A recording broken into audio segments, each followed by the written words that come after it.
Баршаңызға сәлем, сіздермен Айгерім. Бүгін мен сіздерге осындай оңай 5 минутта жасалатын жаздық салатты ұсынатын боламын. Видеоны соңына дейін қарап, каналыма тіркеліп қойыңыздар. Ең алдымен жаңа піскен свежий осындай капустаны жіңішке қылып осылай турап аламыз.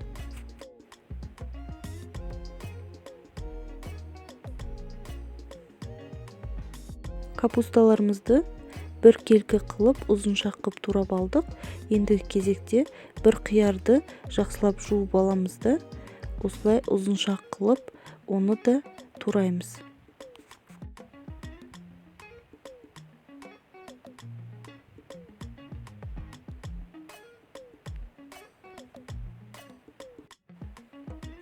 Қиярларымызды да жіңішке әрі ұзынша қылып турап алдық.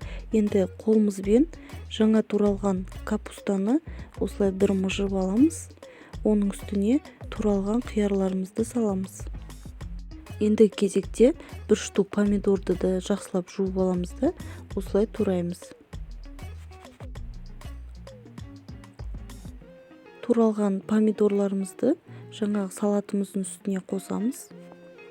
Ендігі кезекте укропты жақсылап жуып аламыз да, оны да осылай ұсақ қылып турап салатымызға қосамыз. Ендігі кезекте қалауымызша тұз саламыз. Одан кейін майонез саламыз.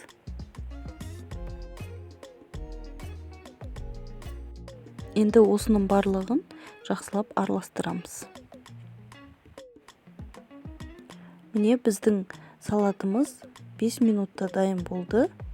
Оңай, тез жасалады және де ең бастысы өте дәмді шығады. Салатымыз дайын болды. Міндетті түрде жасап көріңіздер. Егер де менің рецепттерім ұнап жатса, каналыма тіркеліп, лайк басып, комментарийда пікірлеріңізбен бөлісіп қойыңыздар.